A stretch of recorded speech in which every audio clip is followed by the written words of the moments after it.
tous d'être là. Une fois de plus, vous êtes toujours plus nombreux et ça nous fait extrêmement plaisir. C'est une édition un petit peu spéciale ce soir puisque c'est la première fois qu'on va faire pitcher des startups. D'habitude, on a un seul speaker. Donc une fois de plus, merci d'être là. N'hésitez pas à poser vos questions à la fin. Pour l'instant, en fait, le programme, c'est qu'on va faire pitcher les 5 startups à l'affilée. Écoutez bien, retenez vos questions et puis à la fin, il y aura un temps prévu pour les questions. Et là, je passe tout de suite le micro à Vanessa, qui est l'une des organisatrices du groupe. Bonsoir, donc je me joins à Laura Jen pour vous remercier de votre présence, car ce soir vous étiez plus de 826 à vous inscrire. Donc, évidemment, tout le monde ne peut pas venir, mais c'est toujours avec grand plaisir qu'on voit les noms s'ajouter à la liste d'inscription, parce que ça prouve que l'événement vous plaît. On vous a écouté en fait quand vous nous avez fait part pour certains de cette envie d'écouter des startups. Jusqu'à présent, c'était des VIP du web qui nous épargnent leur audience, grâce à Laura Jen qui savait parfaitement bien les interviewer et ressortir sur leur expérience. Ce soir, ces startups, on en a 37 qui ont postulé, 37 magnifiques, on a eu du mal à sélectionner. On en a choisi 10 avec l'équipe, avec Martin Vémorel, avec lequel j'ai créé qui est là-bas en régie, avec lequel j'ai créé les Afterwork il y a déjà plus d'un an, puisqu'on a la 9e édition. Et ce soir, c'est vous qui avez sélectionné les 5 startups qui vont venir pitcher. Donc on compte sur vous pour voter, les mettre en avant et surtout tweeter sur Twitter et communiquer à fond sur ces startups. Et si vous avez des envies par la suite pour les prochains Web Afterwork, parce que nous après cet événement on va se reposer et vous retrouver à la rentrée scolaire, et faites-nous part de toutes vos envies, de toutes vos idées, de ce que vous voulez voir dans le networking. Merci encore d'être là et on laisse la place à ces magnifiques startups qui nous faire part de leur expérience. Voilà, on va commencer tout de suite.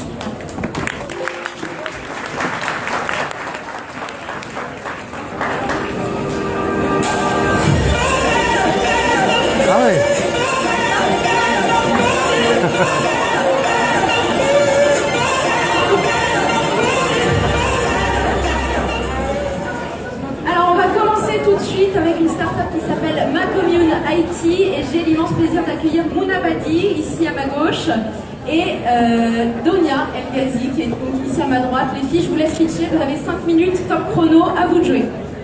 Bonsoir à tous. Donc il y a quelques temps, j'étais à la recherche d'un emploi et je me suis rendu compte que j'avais un ras-le-bol un peu général en fait sur le process traditionnel qu'on peut avoir, en fait, qu'on peut rencontrer. Donc j'ai postulé sur plusieurs sites de carrière où on me demandait traditionnellement ma lettre de motivation et mon CV. J'étais un peu déçue aussi et puis assez agacée sur le côté où en fait on ne voyait que pour mes compétences techniques et puis le côté mes qualités, on ne les prenait pas en compte.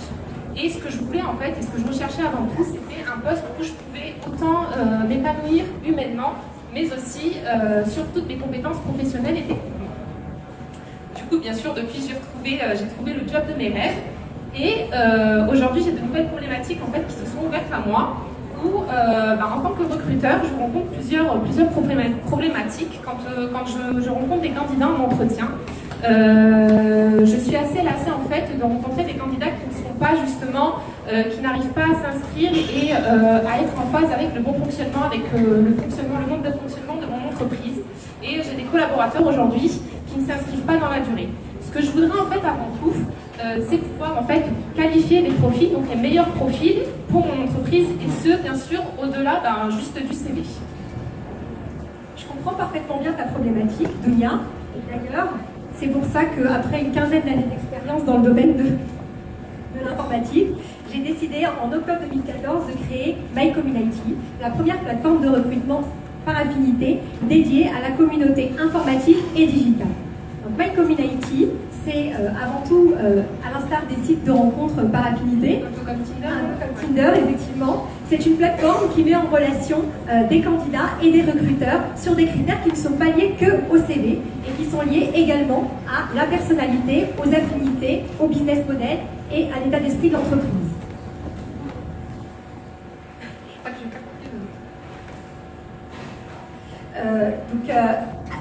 À mi-chemin entre un job board intelligent, un cabinet de recrutement digitalisé et un système de coaching par affinité, MyCommune IT s'intéresse à 3 familles de skills, de compétences, comme on les appelle. Les hard skills, qui sont les compétences techniques et fonctionnelles que vous avez acquises et démontrées tout au long de votre carrière, mais également, et c'est là le plus important pour toi Dunia, aux soft skills. Et les soft skills, c'est votre personnalité que l'on met en exergue au travers d'un bilan de personnalité online qui permet de mettre en avant vos qualités humaines en tant que personne. Enfin, les life skills, ce sont tout ce qui est en lien avec votre vie et vos envies, vos projections de carrière, vos envies de mobilité, etc., etc.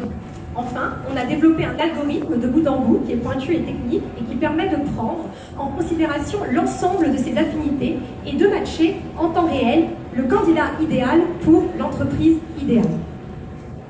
Alors, depuis octobre 2014, on a fait un peu de chemin.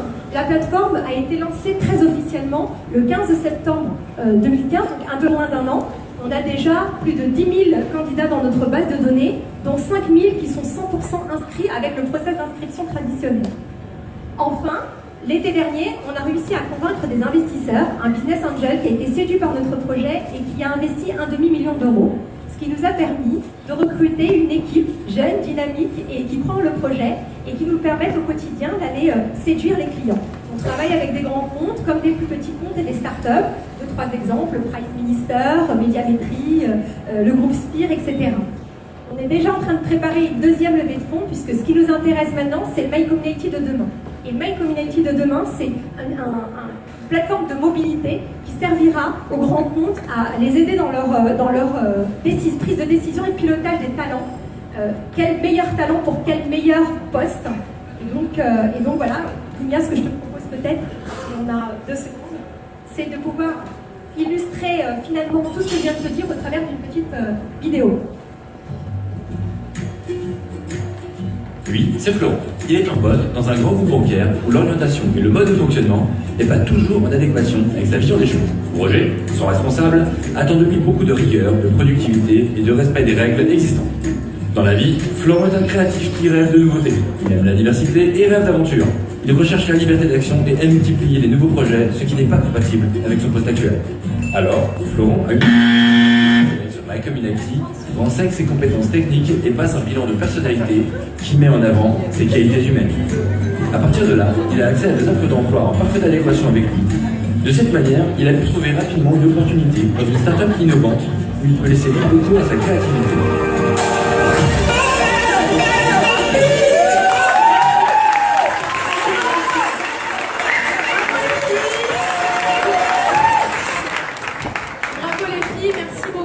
On va tout de suite accueillir Nicolas Breuil de Stuart. Nicolas, c'est pareil, tu as 5 minutes, à toi de jouer, tu vas nous expliquer ce que c'est Stuart. Merci beaucoup.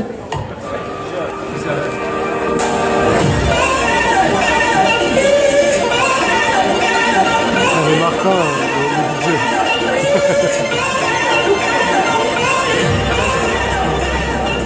Donc, merci à tous de me recevoir, merci à l'équipe organisatrice. Je vais vous présenter donc Stuart, la startup pour laquelle je travaille depuis septembre dernier, qui a été créée très récemment, il y a un petit peu moins d'1 an. Stuart, donc, c'est une application qui permet en fait à tout type de commerçants en ville d'effectuer des livraisons express pour leurs clients finaux. On a une promesse en fait de 30 minutes. On veut révolutionner la livraison du dernier kilomètre qui aujourd'hui est sous le feu de tous les regards. Amazon Prime Now s'est lancé, propose ça en fait sur des dizaines de milliers de produits aujourd'hui puisqu'ils ont acquis des entrepôts dans le 18e. Nous on est sur ce créneau en fait depuis un petit peu plus d'1 an. On veut vraiment réinventer en fait le transport de marchandises en ville, faire ça proprement, on va dire, éco-friendly. On travaille principalement avec des vélos et donc c'est ça un peu notre ambition. On a déjà levé avec 2 tours de table 2 millions d'euros en fait de base auprès des investisseurs de la French Tech, donc Sushi Shop, banque privée, Webedia, banque privée et j'en oublie peut-être. Et après le groupe La Poste nous a fait confiance avec une levée de fonds record en France. À notre stade de prélancement de 20 millions d'euros. Donc aujourd'hui on est parti en fait à la conquête de l'Europe sur ce sujet qui cristallise vraiment toutes les attentions. On est déjà ouvert à Paris, Londres et Barcelone. On a 70 salariés et donc je vais vous montrer un petit peu comment ça marche. Donc on est parti en fait du postulat très simple que dans une ville urbaine comme Paris, comme Londres, comme Barcelone, il y a une densité incroyable, phénoménale de commerçants, de marchandises qui sont disponibles dans les villes. Aujourd'hui, si vous allez sur un site internet, pour prendre un exemple classique, vous voulez vous faire livrer un produit, on vous propose en fait des livraisons en 24, si c'est le mieux 24 heures, 48 heures, 72 heures, 3-4 jours. alors que les marchandises sont dans les villes. Donc aujourd'hui, en fait, on a développé 3 produits que je vais vous montrer après pour connecter finalement une diversité de commerçants, donc tous les business, le plus petit au plus grand. Ça peut être le commerce indépendant comme la chaîne. On travaille avec Franprix actuellement, on travaille avec Cdiscount sur du e-commerce, on travaille avec Montsouffleur sur des livraisons de fleurs, on travaille avec Sushi Shop, donc tout type de commerce, pas seulement du food, hein, c'est ce qu'il faut bien comprendre. Et donc du coup d'un côté effectivement des coursiers indépendants disponibles en ville, prêts à effectuer des livraisons via donc du coup une interface totalement digitalisée. Donc j'avance un petit peu, hop, ça ne marche pas. Je vais zapper. Ah, c'est passé, ok. Donc on a 3 produits juste pour vous dire, donc l'idée c'était vraiment d'adresser les différentes verticales des différents commerces. Chaque commerçant en fait en fonction de sa taille a des besoins différenciés de livraison. Donc on a une application mobile qui permet très facilement en fait comme un format Uber de commander un coursier qui soit chez vous dans moins de 10 minutes et du coup qui livre votre client final dans un délai en fait de poche qui est à peu près entre 30 et 45 minutes maximum. Donc du coup vous le commandez, c'est très facile.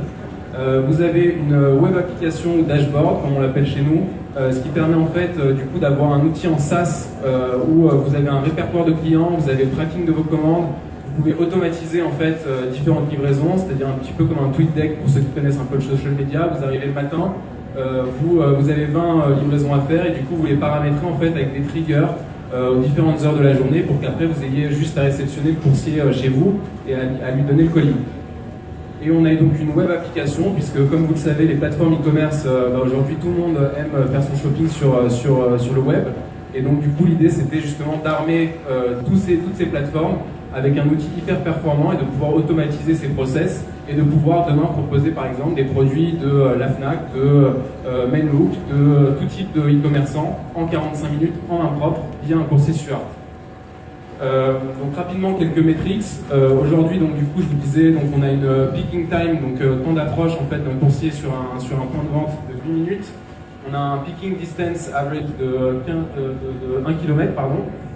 Une delivery distance de 2,5, donc si vous apercevez que vraiment c'est c'est vraiment du last mile, le dernier kilomètre, voilà, donc c'est l'idée des circuits très courts. Et du coup un temps de livraison moyen inférieur de 45 minutes, ce qui est vraiment notre garantie au-delà d'une qualité de flotte à toute épreuve. Aujourd'hui, donc, on est déjà donc, dans 3 villes, 3 offices. Cette belle levée de fonds nous a permis vraiment de partir à la conquête de l'Europe. Aujourd'hui, on n'a pas peur d'Amazon. Amazon, c'est plutôt une bonne chose pour nous, puisque finalement, ça donne un signal très fort en fait, aux acteurs du e-commerce sur cette nécessité, et je finis, d'innover sur cette logistique qui doit changer, doit se digitaliser. Et aujourd'hui, tous nos amis Chief Digital Officer effectivement nous regardent avec attention et on est prêt à discuter avec eux. Donc si on est dans la salle, merci de venir nous contacter. Voilà, merci. Merci Nicolas.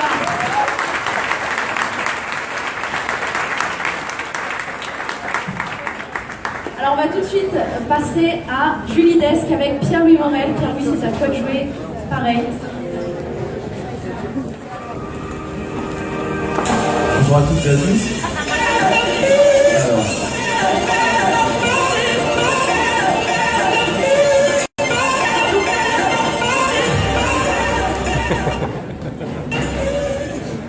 Je suis là pour vous présenter Julie Desk, qui est un assistant virtuel à la prise de rendez-vous. Alors, est-ce que vous avez une idée du temps que vous passez à gérer votre calendrier et à prendre vos rendez-vous? Ça peut être une question rhétorique ou non d'ailleurs. Alors, des études montrent que des CEO de start-up, des managers dans les grands groupes, passent environ une demi-journée par semaine à gérer leur calendrier et prendre leur rendez-vous. Donc c'est une tâche extrêmement chronophage, sans véritable valeur ajoutée, mais derrière, c'est une tâche essentielle pour l'accroissement du business. Vous me direz, la solution la plus simple, ce serait de recruter un assistant. La petite zafette. Malheureusement, tous n'ont pas cette possibilité, pour des raisons évidentes de coût, de logistique, mais aussi d'infrastructure. En partant de ce constat-là, on a décidé de lancer Julie, qui est un assistant virtuel à la prise de rendez-vous, à qui vous allez pouvoir déléguer l'intégralité des tâches relatives à votre calendrier. Alors un assistant virtuel, ça peut paraître un peu barbare comme terme, et en fait c'est très simple. On va prendre un exemple. Donc dans notre exemple, Julien, qui est utilisateur de Julie, a déjà eu un premier call avec Mark Zuckerberg. Oui, exactement. Il souhaite organiser une rencontre avec lui la semaine prochaine. Il est en échange et en discussion par email avec lui. Il suffit de mettre Julie en copie, de lui indiquer une requête. Voilà, Julie va nous organiser notre réunion. Julie va alors prendre le pas sur la discussion, proposer à Marc les disponibilités de Julien en fonction de son calendrier, mais aussi de ses préférences en termes de prise de rendez-vous. Marc va alors répondre à Julie, lui indiquera s'il est disponible ou non. Dans ce cas-là, Julie reproposera de nouvelles disponibilités jusqu'à ce qu'il y ait un créneau commun qui se dégage entre les deux calendriers. Et bien sûr, il pourra poser d'éventuelles questions relatives à ce rendez-vous. La dernière partie, qui est à mon sens la plus importante, c'est la confirmation du rendez-vous et la réponse de Julie aux différentes questions posées. Alors comment ça se passe, la confirmation du rendez-vous? Donc, dans un premier temps, Julie va intégrer dans le calendrier de son utilisateur l'événement avec l'intégralité des informations nécessaires à la réalisation de ce rendez-vous. Donc, si c'est un rendez-vous physique, l'adresse du resto où aura lieu le déjeuner, l'adresse du bureau, de l'interlocuteur ou de l'utilisateur de Julie. Et puis, si c'est un rendez-vous virtuel, un Skype ID, un numéro de téléphone ou un numéro de compte. Et bien sûr, derrière, Julie va envoyer une invitation de calendrier à Marc, et derrière, lui aussi, aura bien l'invitation et l'événement dans son calendrier avec toutes les infos. Donc Julie est capable de prendre des rendez-vous, elle est aussi capable d'en annuler et d'en reporter. On prend un exemple tout simple. Vous êtes malade lundi, ce que je vous souhaite absolument pas, vous avez 5 rendez-vous le lendemain. Au lieu de contacter chacune des personnes, il suffit d'envoyer un email à Julie, de lui demander de reporter l'intégralité de vos rendez-vous, et puis elle va les contacter, s'excuser, et reporter une date ultérieure, donc qui peut être la semaine prochaine, qui peut être le mois prochain, qui peut être dès que possible. Donc elle est aussi capable d'ajouter des événements au sein de votre calendrier. Vous avez acheté un billet de train, vous avez acheté un billet d'avion, vous avez reçu une invitation pour le Web After Work. Il suffit de lui forwarder cette invitation au ticket et elle va l'intégrer avec toutes les informations nécessaires. Alors, comment se décompose Julie? C'est très simple. Julie, c'est l'union entre l'homme et la machine. La machine, donc l'intelligence artificielle, va permettre à Julie d'être extrêmement réactive. Donc nous, on propose un temps de réponse de Julie lorsque vous la contactez entre 20 et 30 minutes. Derrière, la supervision humaine va permettre à Julie d'être extrêmement subtile et d'apporter une qualité qu'on peut s'attendre avec un assistant en fait classique. Alors un peu de métrique, pour vous parler de nos clients, puis aussi de notre pricing, on propose 2 types de plans. Le plan standard, donc, qui est à 50 € par mois, où vous allez contacter une adresse email générique, Julie@juliedesk par mois. Et le plan pro, en fait, c'est un plan où vous allez créer l'adresse email de Julie. Donc en fait, ça va être une marque blanche, et les gens à l'extérieur vont véritablement penser que Julie est votre assistante et qu'elle est véritablement employée dans votre structure. Et puis aussi, bien sûr, il y a d'autres fonctionnalités avec ce plan pro. Derrière, on a plus de 250 références clients. On a par exemple des incubateurs comme The Family ou Luma. On a Devici, Briga ou AXA. Et on a plus de 60 000 rendez-vous qui ont été organisés. À l'heure actuelle, les prochains enjeux, c'est véritablement d'attaquer les grands groupes. On est déjà en pilote assez poussé et assez avancé avec différentes grosses structures, notamment des banques françaises ou alors dans le retail. Merci à tous.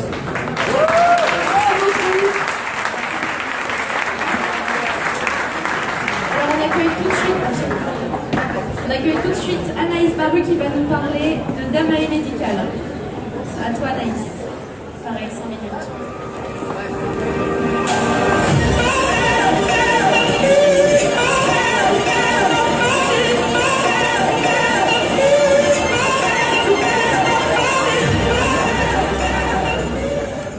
Bonsoir à tous, je m'appelle Anaïs et je suis présidente de la startup Damae Médical.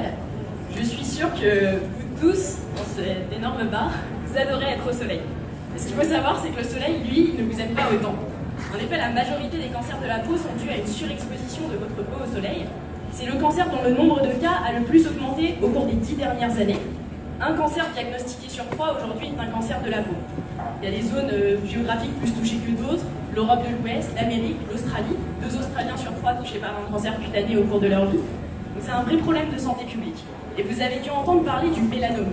C'est le cancer de la peau le plus mortel, qui est responsable de la grande majorité des cas de décès. Et ce qu'il faut savoir, c'est que le mélanome est un cancer qui s'infiltre. Donc à un stade avancé, le mélanome touche les vaisseaux sanguins, il métastase, et alors à ce moment-là, le taux de survie à 5 ans d'un patient n'est plus que de 18%.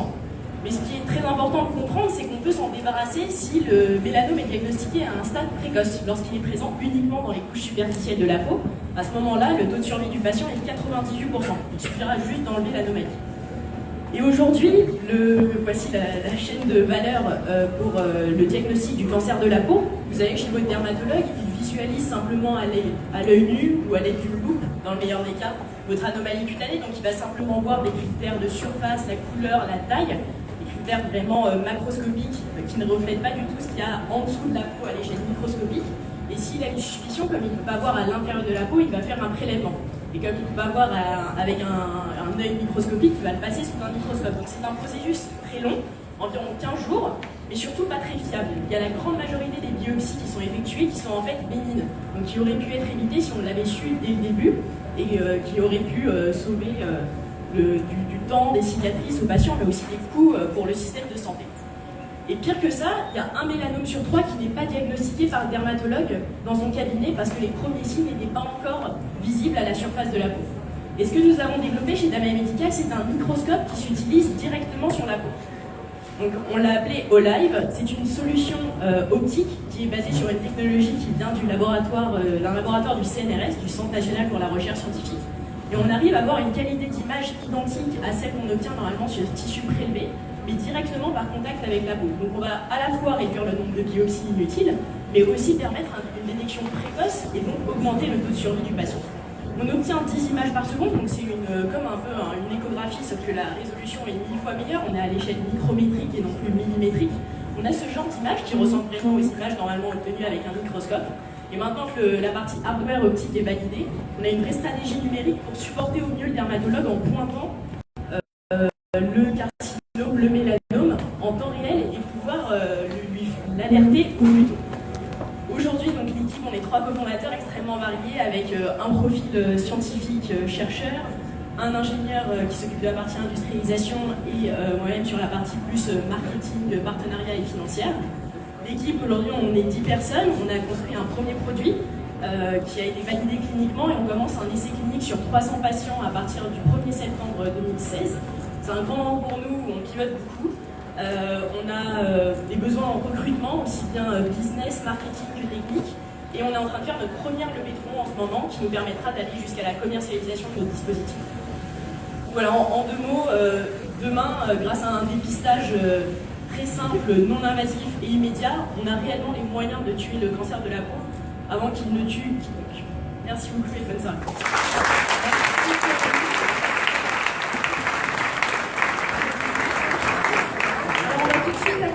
André May de City Livy. Alors je précise qu'il y en a certains d'entre vous qui ont commencé à voter. Les votes ne seront pas pris en compte. On vous expliquera à la fin comment voter. Donc merci de ne pas voter pour l'instant. André, c'est à toi.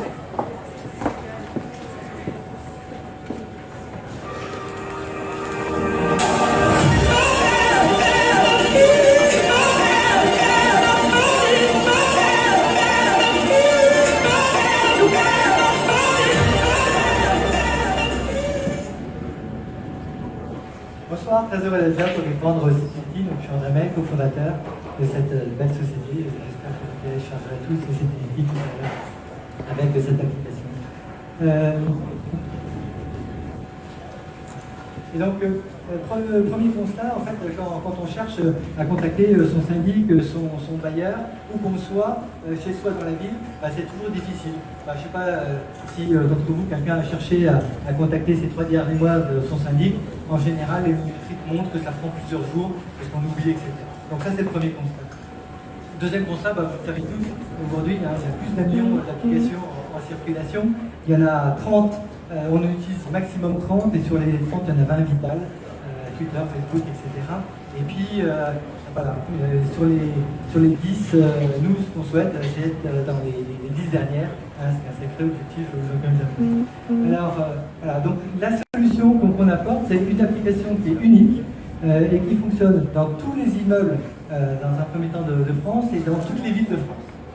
C'est-à-dire que où vous soyez, que ce soit chez vous, que ce soit chez un ami, que ce soit en ville, eh bien, vous pouvez détecter un incident et contacter votre syndic sans à 8h du matin, à 7h du matin, à 23h, quand vous voulez. Et le deuxième qui voit le même incident, eh bien lui, il a déjà vu le vôtre et donc il ne va pas surdéclarer. Donc ça fait énormément d'économies de temps pour chacun d'entre vous et puis bien sûr pour la personne qui est au syndic derrière. Donc voilà, c'est une application. Donc la même application, quand je suis en ville, eh bien, je peux détecter un incident et ça arriverait ici, à cet arrondissement-là. Et quand vous êtes à Paris ou ailleurs, ben pareil, vous avez cette facilité d'aider votre gestionnaire à mieux se gérer. Voilà, et donc cette application, elle fonctionne à toute heure, 24/24 bien sûr, et partout en France. On vient de l'ouvrir le Luxembourg la semaine dernière, et on va faire une proposition pour les plus de 200 communes.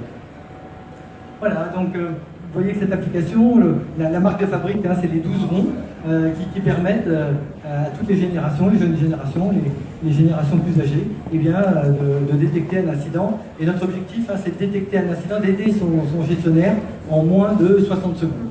Alors que aujourd'hui, quand on veut contacter son syndic, la ville, c'est plusieurs jours, voire plusieurs mois. Alors maintenant, on est une application bien sûr pour chacun d'entre vous, mais on apporte de l'efficience, on apporte beaucoup d'efficience au gestionnaire. Le gestionnaire, le matin, quand il arrive à 9h, il voit ce qui s'est passé dans l'ensemble de ses immeubles, et donc là, il peut directement répondre à chacun. Et donc l'objectif, c'est que quand le standard ouvre à 10h, qu'il n'y ait plus personne qui arrive. Et donc lui, ça lui fait des économies sur l'ensemble de sa communication. Et la deuxième chose, c'est qu'il peut communiquer, que ce soit la ville, le gestionnaire, le bailleur, à chacun d'entre vous pour dire l'ascenseur va être en maintenance, donc c'est pas tel jour, donc ne donnez pas de carrefour avec les sacs pleins, ou de donner des informations marketing pour augmenter son chiffre d'affaires. Donc nos clients, en fait, choisissent cet outil pour avoir du CRM avec leurs clients, augmenter leur chiffre d'affaires et créer une communauté. Ce que je n'ai pas dit, c'est que quand vous êtes dans votre immeuble, et bien, et aussi dans l'îlot, c'est-à-dire le pâté de maison, et bien, vous pouvez bien sûr prêter une perceuse, emprunter un livre ou donner la moitié des excellentes gratuités que vous venez de terminer.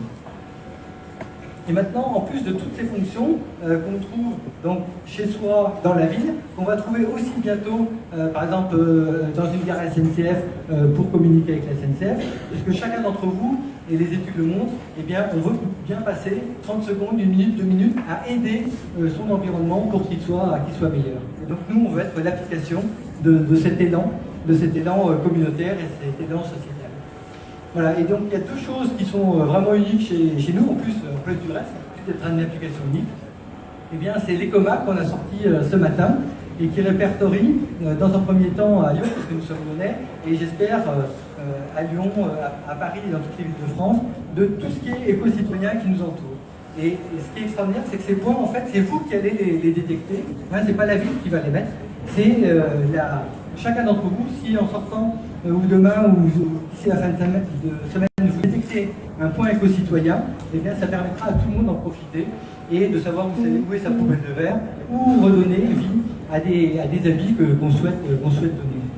La deuxième chose qu'on fait avec Mine Paris Télécom Paris, c'est qu'on va créer un indice de lien social, donc IO par IO, c'est-à-dire sur un ensemble assez proche, de dire de 0 à 100, ici les gens s'entendent bien, et ici les gens s'entendent un peu moins. Voilà, et donc ça permettra d'améliorer cet indice. Merci André. Je vais maintenant appeler tous les start-upers à me rejoindre sur la scène parce qu'on va pouvoir passer aux questions. Alors si vous avez des questions, vous pouvez soit tweeter avec le hashtag GroParis, soit lever la main à l'ancienne et on va venir vous voir avec un... Alors en haut tweeter, hein, parce que je ne vais pas monter. Parlez fort. En bas, levez la main, je vous amène le micro. Si vous avez des questions à poser à nos start-upers ce soir, n'hésitez pas à les manifester.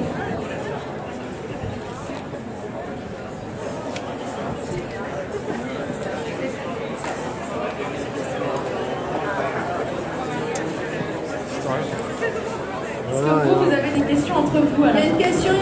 Il y en a une. Bonsoir.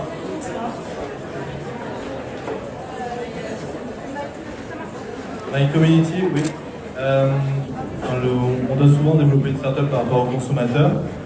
Et donc là, on est dans une position où c'est le consommateur qui renseigne ces informations et qui fait votre test en ligne. Et comment vous faites pour appréhender le fait que finalement l'internaute peut biaiser un petit peu le questionnaire et dire un petit peu ce qu'il veut en pensant que ça va faciliter les choses pour lui?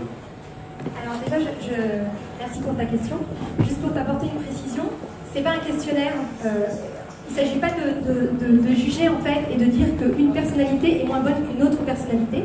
C'est un bilan de personnalité qui permet de mettre en relief les meilleures compétences humaines de chaque personne. Et ensuite, effectivement, dans notre process bilan de personnalité, on ne l'a pas complètement réinventé la roue. On se base sur des grilles de lecture de la personnalité qui ont fait leurs preuves, notamment la PNL, l'MBTI et l'énéagramme, qui est très utilisé aux États-Unis, notamment dans le recrutement de talents humains. Et c'est un bilan, donc c'est un jeu. Effectivement, on demande à l'internaute de effectivement se mettre au calme et de prendre, c'est un bilan de personnalité qui dure 10 minutes, hein, de prendre 10 minutes en off au calme et de choisir, c'est un jeu de cartes, de choisir la carte qui te correspond le mieux, ou du moins celle qui s'éloigne le moins de ta personnalité. Voilà. Je ne sais pas si j'ai répondu directement à ta question, mais voilà, on demande aux candidats de s'isoler un petit peu et du coup c'est un apport. Est-ce qu'il y a d'autres questions?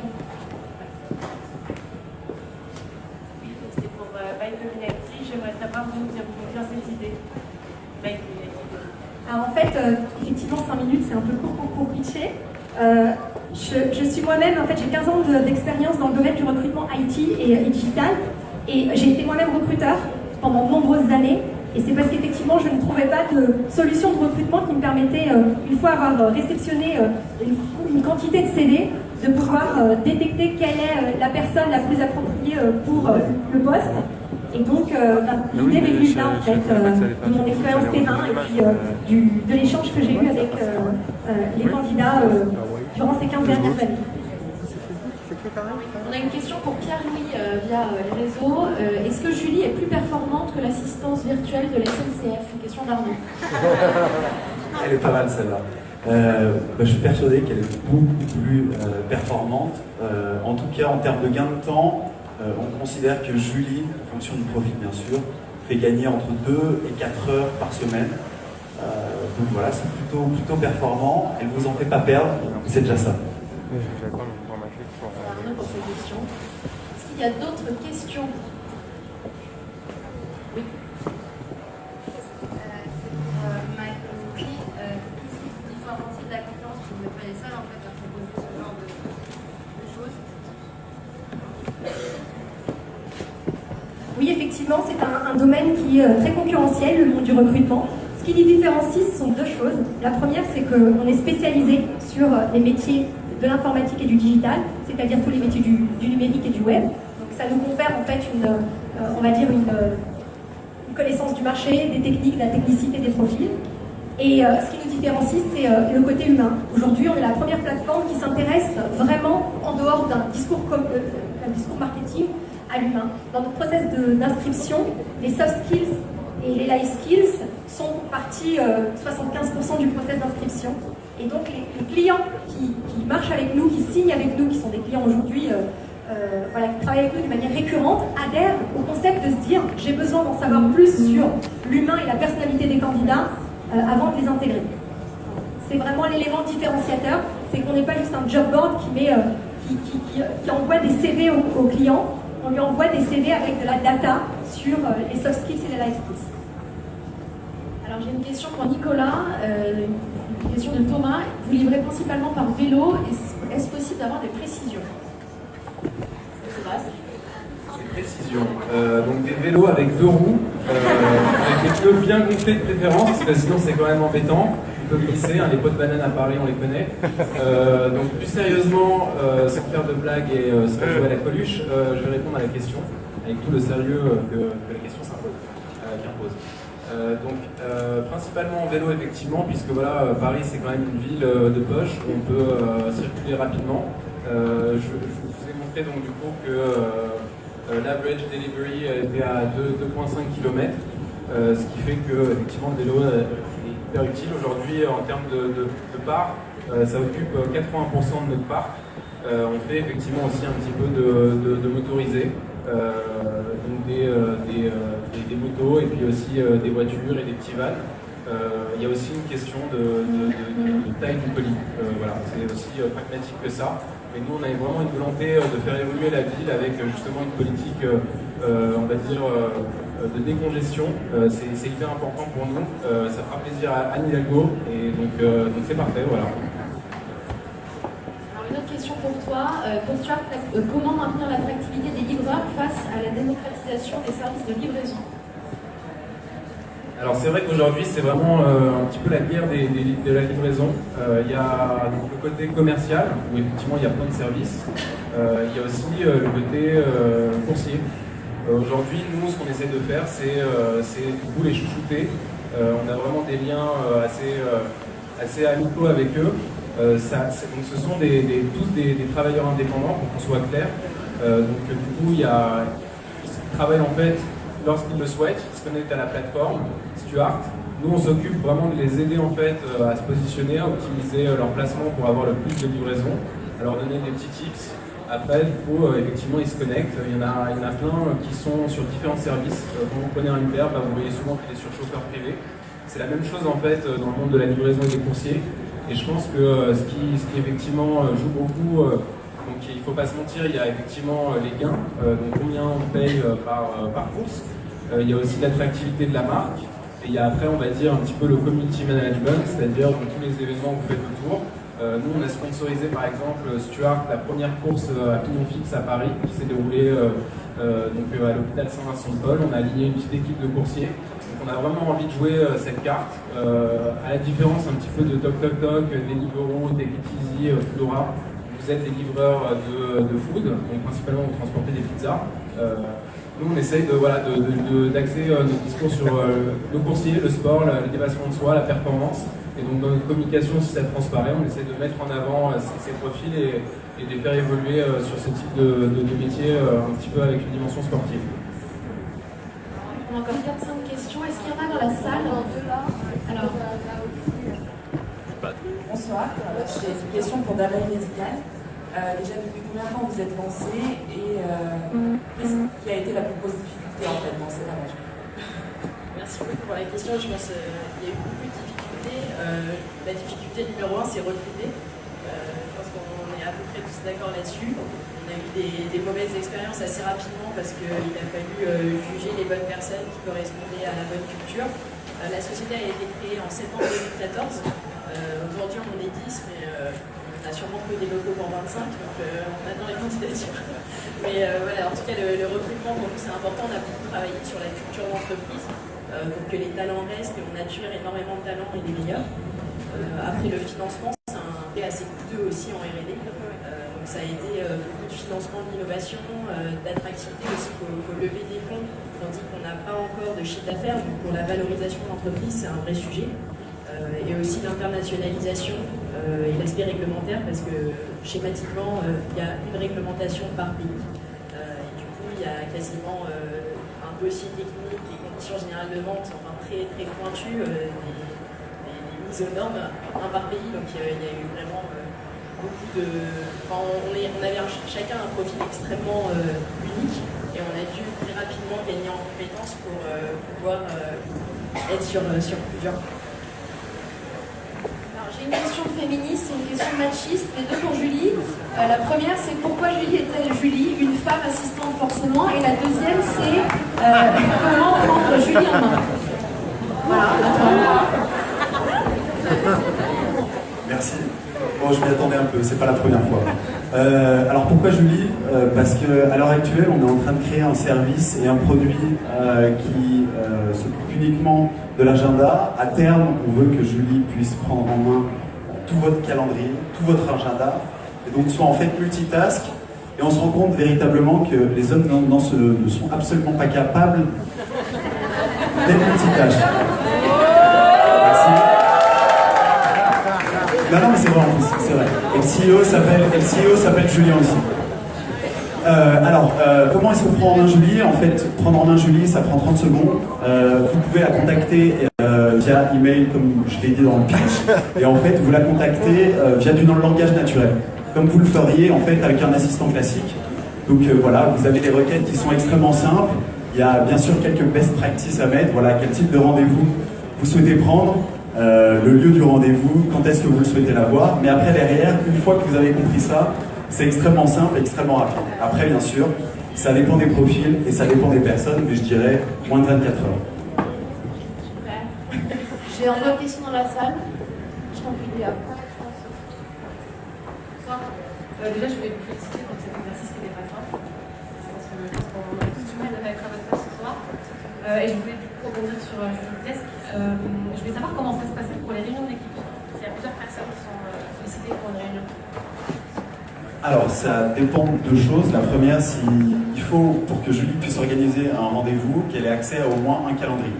Donc voilà, si Julie a accès à votre calendrier et que derrière, vous souhaitez organiser une réunion en interne avec 2-3 personnes de votre équipe, elle va considérer que c'est des personnes en externe. Donc elle ne va pas connaître leur agenda, elle ne va pas connaître leur disponibilité et leurs préférences. Par contre, si toute votre équipe à Julie, vous lui envoyez un email, vous lui dites, voilà Julie, je souhaite que tu montes une réunion avec toute mon équipe, elle va simplement regarder le calendrier de toutes les personnes, prendre en compte les préférences de chacun et envoyer les invitations. Il n'y aura même pas d'échange d'email, ce sera automatique. Et une dernière question pour Citylity. Next Step, quels sont-ils? Merci de la question. Next Step, donc on a déjà levé 1,3 million, donc on est en recherche de lever 3 millions d'ici la fin d'année. Et le Next Step, c'est de saturer toute la France. Là, pour l'instant, on a 20 000 appartements qui sont connectés. D'ici la fin d'année, on va en avoir 100 000. Et l'objectif, c'est d'en avoir plus d'1,5 million d'ici 2 ans. C'est-à-dire d'être entre 15 et 20% du marché français et d'attaquer le marché belge et le marché luxembourgeois. Merci à tous. Alors on va pouvoir procéder au vote. On va mettre en place un timer de 5 minutes. Vous avez deux possibilités pour voter. La première, c'est d'envoyer un SMS. Alors je ne sais pas si vous avez tous le petit flyer, mais sinon vous allez devoir écouter très attentivement. Vous pouvez envoyer un SMS au 06 44 60 09 48, je vais le redire. 06 44 60 09 48 avec uniquement le nom de la start-up et extrêmement bien orthographié s'il vous plaît.